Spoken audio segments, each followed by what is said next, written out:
Kondisi Kota Makassar yang kini berangsur kondusif tidak membuat Wali Kota Makassar Munafri Arifudin alias Api mengendurkan kewaspadaan. Hal tersebut disampaikan Api saat apel pagi yang digelar di halaman Balai Kota Makassar Senin 15 September. Ia menyampaikan arahan tegas kepada seluruh jajaran Satuan Kerja Perangkat Daerah atau SKPD, camat hingga lurah agar tetap menjaga keamanan dan ketertiban masyarakat di tengah dinamika perkotaan. Api menegaskan Makassar hari ini relatif aman dibandingkan beberapa waktu sebelumnya. Namun pengalaman pahit pada 29 Agustus lalu yang meninggalkan duka dan ketegangan menjadi pengingat bahwa potensi gangguan sosial bisa muncul kapan saja. Meski kondisi stabil, ia mengingatkan aparatur sipil negara atau ASN agar tidak terlena. Menurutnya masih ada gejolak sosial di sejumlah titik yang bisa dipolitisasi atau dimanfaatkan pihak tidak bertanggung jawab untuk memicu provokasi. Karena itu Api menekankan pentingnya sensitivitas pemerintah di level kelurahan dan kecamatan.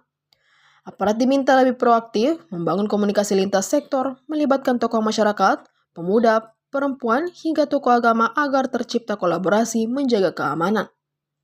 Selain kewaspadaan di lapangan, koordinasi juga menjadi sorotan utama. Api menegaskan bahwa langkah Pemkot Makassar harus menyatu, tidak parsial. Setiap kebijakan maupun program harus dikawal secara terpadu dari balai kota hingga tingkat kelurahan.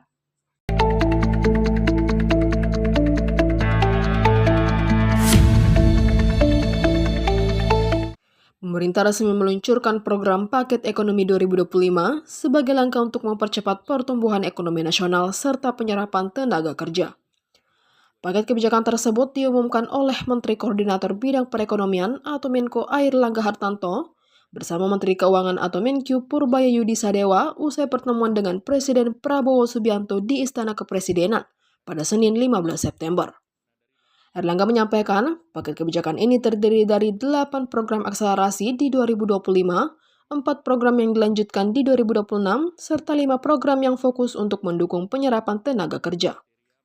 Lebih lanjut, pemerintah memperluas fasilitas PPh Pasal 21 ditanggung pemerintah atau DTP untuk sektor pariwisata, hotel, restoran, dan kafe, dengan target penerima manfaat sebanyak 552.000 pekerja dengan anggaran sebesar 120 miliar rupiah. Selain itu juga terdapat program bantuan pangan 10 kg beras yang akan disalurkan untuk 2 bulan, yakni Oktober dan November dengan anggaran 7 triliun rupiah, serta subsidi iuran jaminan kecelakaan kerja dan jaminan kematian bagi pekerja bukan penerima upah seperti pengemudi ojek online, supir, kurir dengan target penerima manfaat 730.361 orang.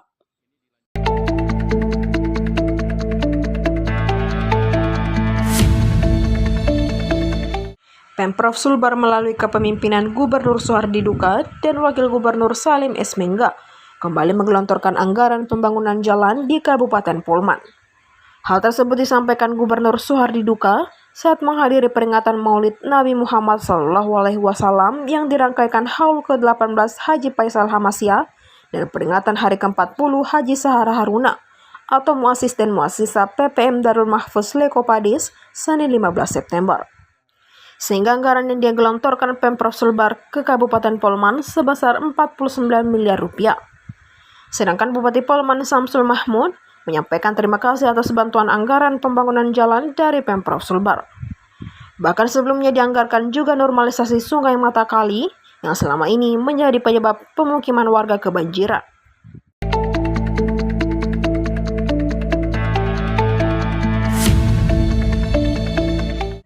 Universitas Muslim Indonesia atau UMI kembali menunjukkan komitmen kuatnya sebagai kampus ilmu dan ibadah dengan menyelenggarakan pencerahan kolbu khusus bagi pemegang amanah struktural dalam lingkup UMI Makassar.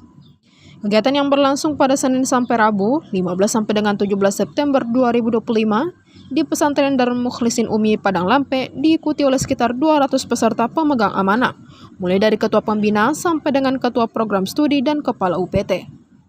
Dengan mengusung tema besar Restart, pencerahan kolbu untuk bangkit, bersih dan berkah menuju UMI yang diridhoi Allah Subhanahu wa Ta'ala, program ini menjadi momentum kebersamaan, refleksi dan penguatan komitmen seluruh jajaran pimpinan UMI dalam membangun kembali marwah Universitas Islam terbesar di kawasan timur Indonesia. Rektor UMI Profesor Hambali Tholib menyampaikan pesan yang menggugah hati dan menyentuh kolbu seluruh peserta. Pidato rektor tersebut membuat suasana pencerahan kolbu menjadi hening sejenak, bahkan banyak peserta yang menunduk dengan mata berkaca-kaca, merefleksikan perjalanan dan amanah yang diemban.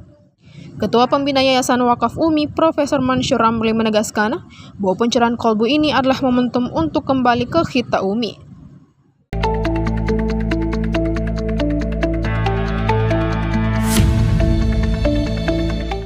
Politikus Partai Gerindra Rahayu Saraswati Jojo Hadikusumo menepis kabar bahwa dirinya akan ditunjuk sebagai Menteri Pemuda dan Olahraga atau Menpora.